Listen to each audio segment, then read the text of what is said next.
Halo Sobat DM, ketemu lagi kita di Dapat Media. Nah, kali ini kita sudah berada di daerah Mengui, di mana kita akan mengupas tuntas satu sosok narasumber yang sangat luar biasa, pengusaha muda Bali yang bergerak di bidang konveksi ataupun garment. Wah, kira-kira siapakah beliau?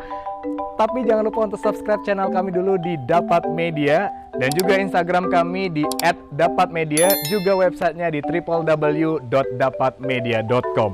Dan kita akan tanya-tanya lebih dalam lagi sosok dari Mbak Trisna hanya di Open the Secret.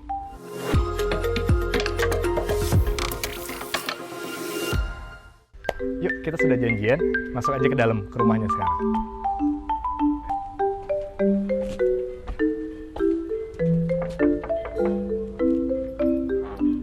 Halo, selamat pagi. Apa kabar Mbak Trisna? Baik dong. Aduh, seru banget nih, Yuk, langsung yuk, disambut yuk. nih, seru banget.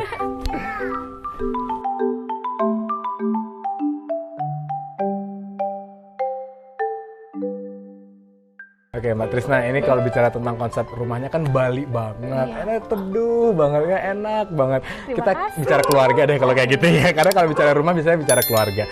Mbak Trisna gimana nih keluarga Mbak Trisna membagi waktu antara keluarga dan usaha?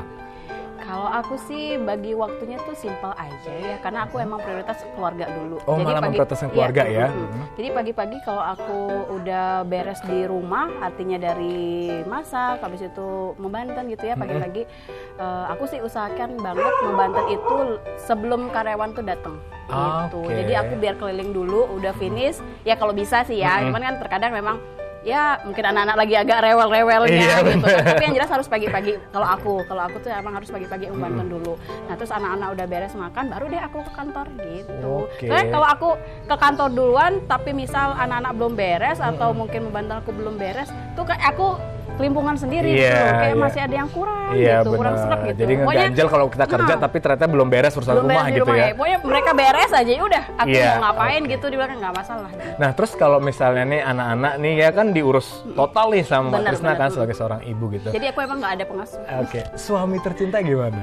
Gimana? Apakah juga turut andil mengurus anak-anak atau ternyata udahlah biarin lah ibunya aja yang ngatur atau gimana? Kalau anak-anak sih emang namanya anak-anak ya, apalagi emang yang paling kecil tuh masih umur 3 tahun, emang yang lebih deket sama kita, Pasti, sama ibunya sama gitu. ibunya ya. Lebih deket, dan emang mereka kalau sama bapaknya itu paling kayak di sore-sore aja, main-main aja. Cuman kalau di pagi-pagi itu kan yang mandiin, maam itu yang emang nggak bisa sama bapaknya gitu, emang sama emaknya gitu Jadi carinya. urusan jajan, urusan jalan-jalan, urusan yang lain-lain sama bapaknya gitu Iya, ya. gitu. Iya. Nah, hubungannya Mbak Trisna nih sama suami gimana dalam keluarga? Apakah juga akhirnya berimbas di dunia usahanya atau ternyata fine-fine aja? Kalau kita sih kebetulan karena memang kita basicnya di satu pekerjaan, satu profesi Oke, gitu iya, maksudnya. Jadi itu yang menarik. Jadi kita kayak saling mengisi. Misal kata kayak pagi, misalnya aku masih riweuh gitu di Iya. rumah, terus ternyata memang ada pekerjaan yang emang harus dihandle di pagi gitu kan, atau mungkin ada tamu yang emang pagi-pagi datang, ya suami dulu yang handle gitu. Aku Oke. pokoknya intinya urus di rumah deh dulu, urus si kriwil-kriwil dulu, biar beres dulu, baru aku bisa ke kantor. Oke, gitu. menarik banget Mbak. Kita kan bicara tentang bisnis pasangan gitu ya. Kalau orang bilang tuh istilah sekarang tuh couple planner gitu ya. Betul ya. Kita akan bicara tentang gimana sih Mbak Trisna ini mengawali karirnya bareng suami gitu ya. Boleh, Kayaknya boleh, kita boleh. keliling-keliling lagi, Mbak. Yuk. Boleh, ayo kita. Kayak kita kayaknya ngeliatnya luas banget. Keliling Ayo, dulu ya. asik banget, luas banget ya rumahnya Mbak ya. Syukurnya nih cuaca agak mendukung ya. Bener, tadi sempat mendung soalnya. Nah, itu ada Pak Madin, gimana mau ngobrol dulu? Boleh? Kita samperin yuk. Oke. Halo, Bli Madin. Keren banget ya. Thank you udah hadir juga untuk kita semua. Kabarnya gimana nih? Baik, sehat. Oke, Bli Madin, tadi kan kita sudah ngobrol-ngobrol nih sama Mbak Trisna nih mengenai perjalanan usaha bersama suami katanya. Itu gimana ceritanya bisa usaha bareng sama istri? Usaha bareng. Jadi kita Madin ini mulai di tahun 2010 ya. Oh, 2010. Udah 11 tahun ya? Artinya ya, oke. Jadi sudah banyak pahit getirnya, suka duka. Waduh, seru banget. Apalagi kondisi sekarang ini. Iya, kita, benar.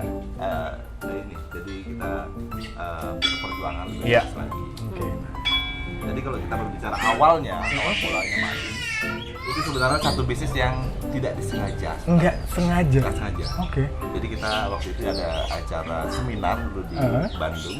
Nah setelah itu bisa kita melihat satu pakaian, produk pakaian kok murah-murah di sana ya, di Bali kok mahal-mahal.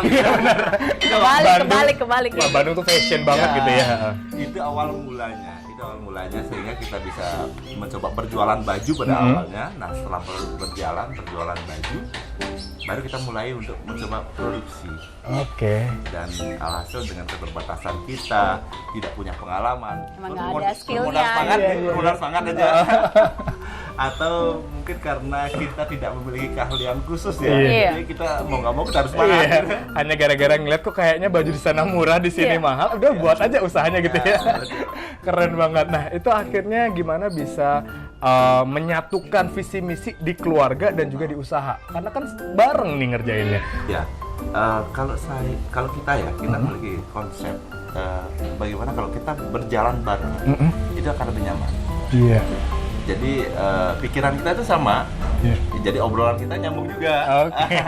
Itu jadi enak tuh. Obrolan keluarga, bisnis sama aja jadi satu ya gitu. Jadi nggak ada lagi perbedaan. Nanti kira nggak tahu topik apa lagi gitu ya. Karena memang sudah sama-sama nih di keluarga iya, di bisnis juga iya gitu ya. Sehingga akhirnya bisa mengembangkan usahanya pun bareng.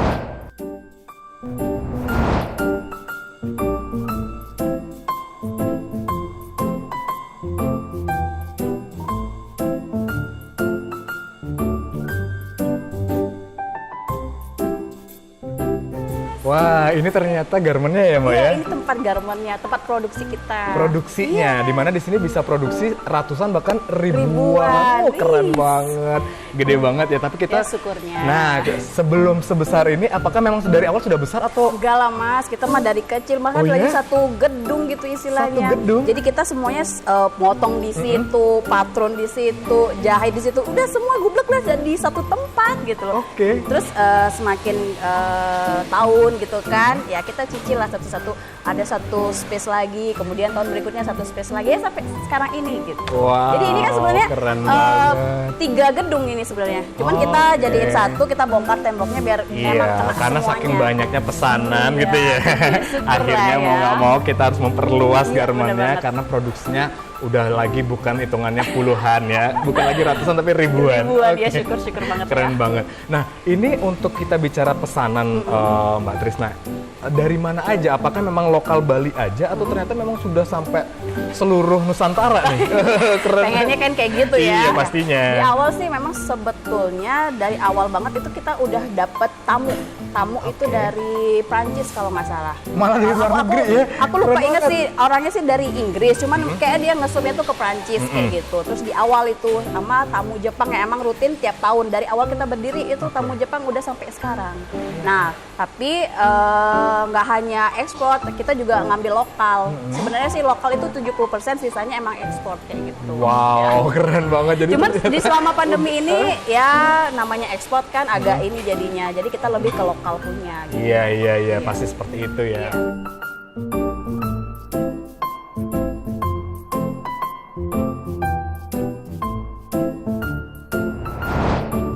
Kita ke ruang produksi, apa Oke. stok produksi, produksi ya. stok produksi. Oke. Ini dia stok kampus Oke. dan juga ini apa namanya per kampus kita per kampus dan juga per stylenya, Iya. style produksinya kita udah.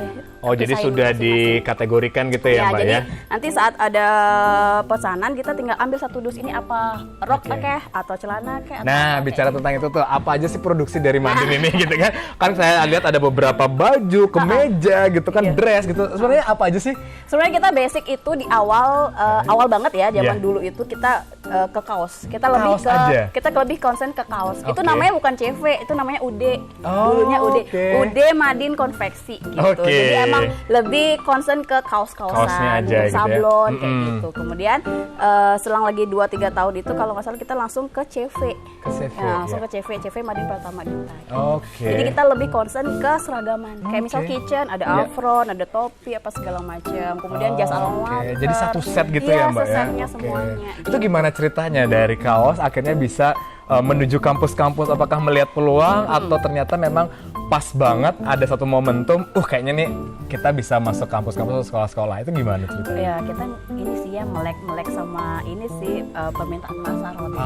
Oke. Memang ada waktu itu permintaan pasar yang dari hotel itu awalnya kan, awalnya banget terus dari hotel. Kemudian kita kan pasti review lah ya sama tim segala macam. Itu kayaknya agak terkendala mungkin di apa sih namanya jaraknya ya, karena hotel-hotel yang kita ambil waktu itu jaraknya Kuta sama Nusa Dua, lumayan kan, jauh banget dari kitanya dari ini sini gitu. dari Mengui soalnya ya. Makanya kita review lagi, ternyata mungkin agak ini sih agak beban di ini sih di perjalanannya ya, bayar transportasi gitu kan. dan lain sebagainya. Nah kemudian kita beralih pelan-pelan ke sekolah. Nah waktu itu masih ya satu kampus lah waktu itu kan. Nah kemudian ternyata lebih enjoy kita ngerjainnya gitu kan. Nah terus ya udah semakin jalan ada 2 kampus, 1 kampus dan lain sebagainya. Iya.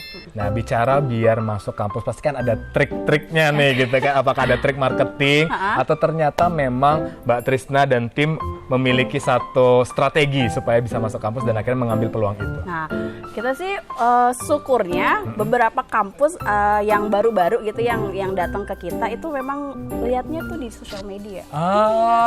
Sosial media. Jadi udah sadar digital gitu ya. Iya, bener banget. Jadi mereka datang tahu kita dari Instagram, kemudian mereka DM atau mereka direct langsung WA kita. Nah, kemudian juga ada sih juga beberapa yang dari Facebook ya, teman-teman lama ya, ternyata dia berkembang punya kampus atau mungkin dia jadi HMD-nya lah atau lain sebagainya. Jadi networknya Mbak Trisna lumayan ya akhirnya ya. Dan itu pun akhirnya juga bisa berkenalan ataupun keep in touch sama teman-temannya di sosial media lewat Facebook ataupun Instagram.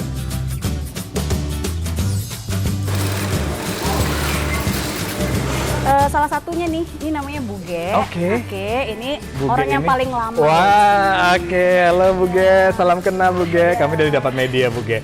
Buge pengen tanya-tanya dong Buge, gitu kan kata Mbak Trisna ini kan Buge yang paling lama nih yang bekerja di Madin gitu. Boleh tahu nggak pesan kesan selama bekerja di Madin kayak gimana sih? Ya selama kerja di sini ya menyenangkan. Kita seperti keluarga. Iya. Ada kejadian yang nggak bisa dilupain nggak, Bu Ge? Nah, kalau yang lucu biasanya kadang pas ini ada yang kurang kadang. Ternyata keselip. Sering banget. Mungkin ngantuk ya Bu Ge-nya. Paling sering itu. Iya, paling sering ya gitu ya. Padahal udah di samping, cuman kita bingung-bingung ternyata keselip itu ya, nggak jauh-jauh banyaknya ya gitu kan. Udah nggak lagi ngomong 1-2 tapi ribuan gitu. Jadi ada aja yang keselip ya Bu Ge ya.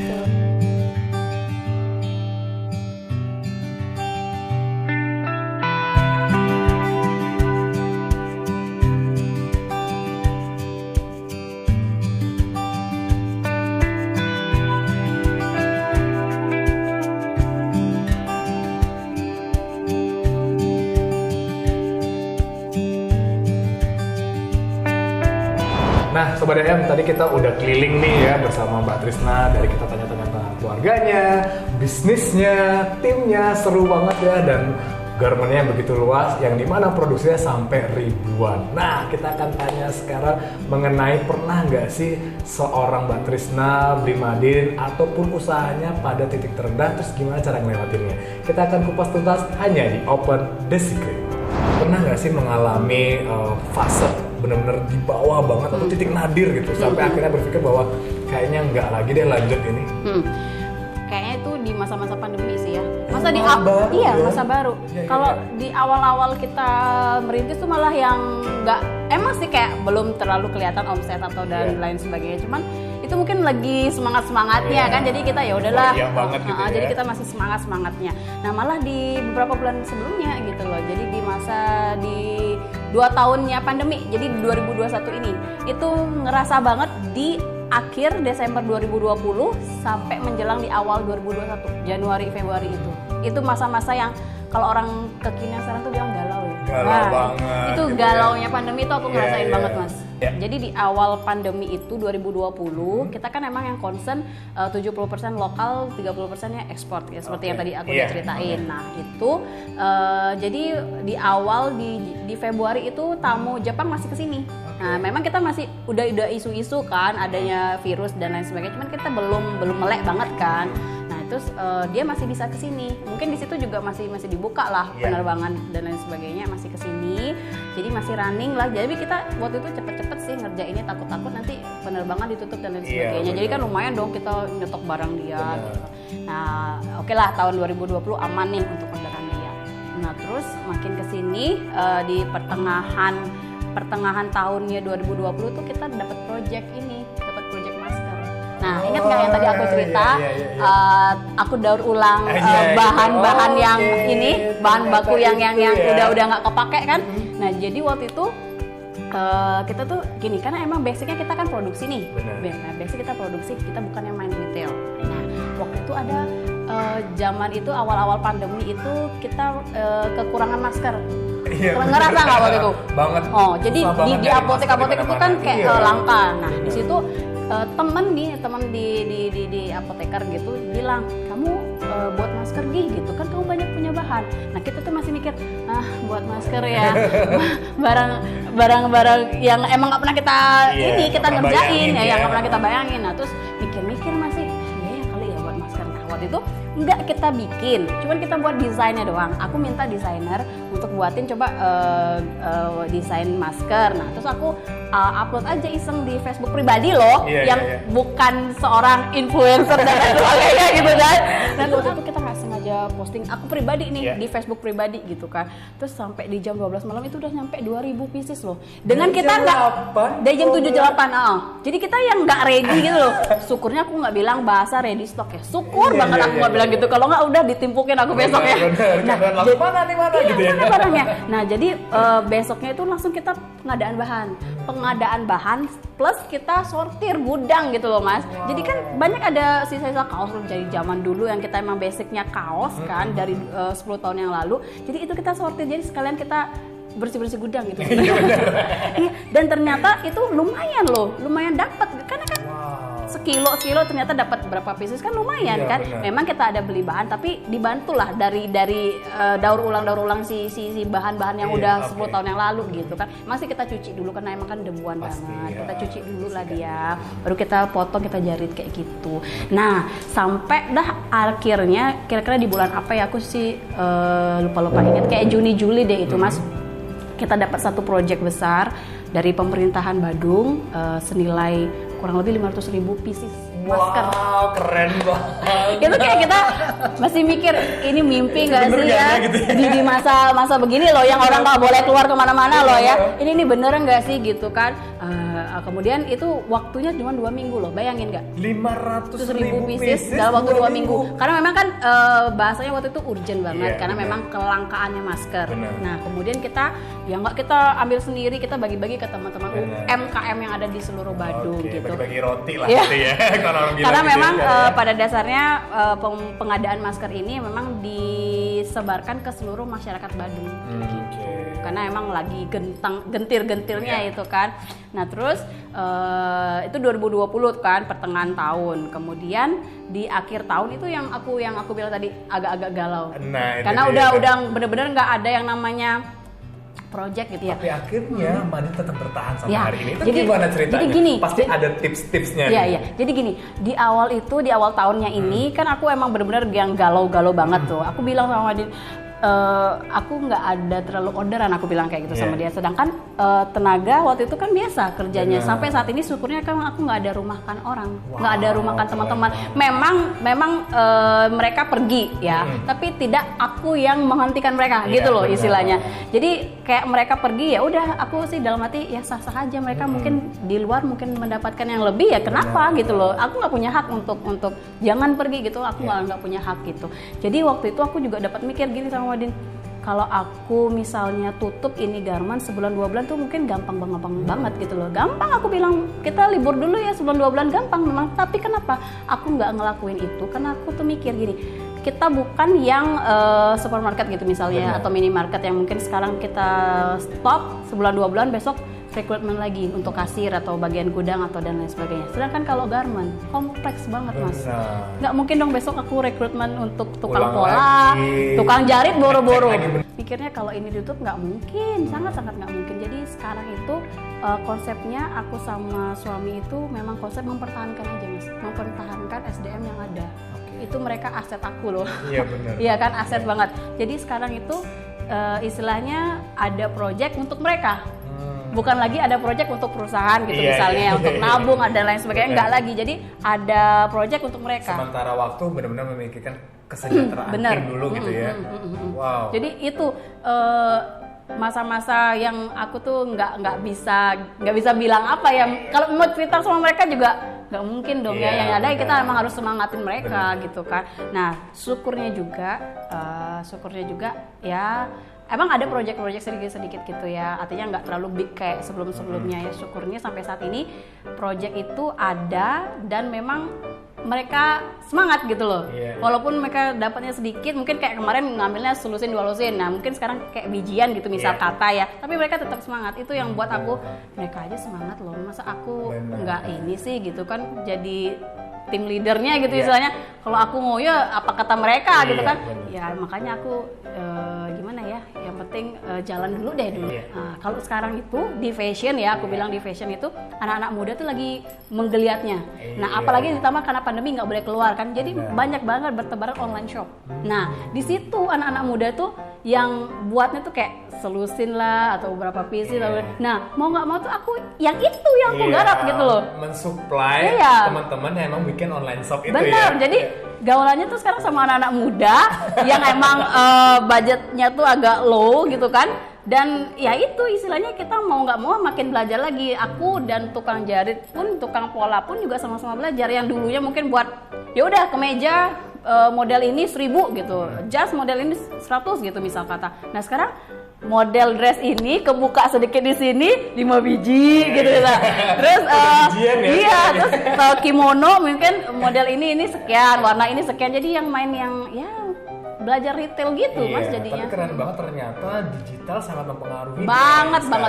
Karena ternyata memang pandemi ini bisa dikatakan merubah kebiasaan masyarakat dalam belanja. Yang dimana mungkin tatap muka dibatasi tapi tetap transaksi jual beli itu terjadi di dunia online. Iya benar. Mau nggak mau Madin pun akhirnya juga masuk bertransformasi di dunia digital. Keren banget Mbak Tristan. Jadi kita harus mengikuti perubahan zaman sehingga kita nggak ketinggalan dan juga kita nggak sampai akhirnya tutup seperti usaha-usaha lainnya. Ya aku sih harapan terbesar saya memang kayak kita walaupun sedikit tapi kita masih bisa bertahan gitu loh. Makanya aku bilang tadi nggak apa-apa dikit-dikit ngambil, yang penting kita masih bisa jalan gitu aku. Boleh dong memberikan pesan ataupun mungkin motivasi untuk para Sobat DM sebelum kita nanti lanjut ke episode berikutnya. Oke, boleh. Hai Sobat DM, buat kalian semua yang lagi merintis usaha atau bahkan yang sudah berjalan usahanya di masa pandemi itu memang lagi masa-masa yang berat banget buat kita semua para pelaku usaha. Tapi asal kita mau berusaha, tidak putus asa dan juga kita percaya, believe dengan adanya Tuhan, saya yakin saat kita berjalan, saat kita berusaha, kita nggak bakalan tahu apa kejutan-kejutan apa yang bakalan Tuhan berikan kepada kita. Jadi kuncinya itu adalah kita nggak pernah menyerah, kita nggak pernah putus asa, kita believe sama Tuhan dan kita berupaya berpikir positif tentang apa yang akan kita kerjakan, pasti akan memberikan impact dan hasil yang sangat luar biasa. Keren banget, udah, oke. Terima kasih. Jadi sangat luar biasa banget ya, ini menjadi inspirasi buat kita semua, baik pelaku usaha yang sudah jalan ataupun yang ingin menjalankan usaha. Iya, benar. Itu tadi Sobat DM, kita sudah berbincang hangat dan banyak banget kita ketahui bahwa bagaimana perjuangan CV Madin Pramanduta menjalankan usahanya sampai 11 tahun. Kita akan ketemu lagi di episode berikutnya dengan narasumber yang pastinya hebat juga, hanya di Open the Secret. Sampai jumpa. Bye.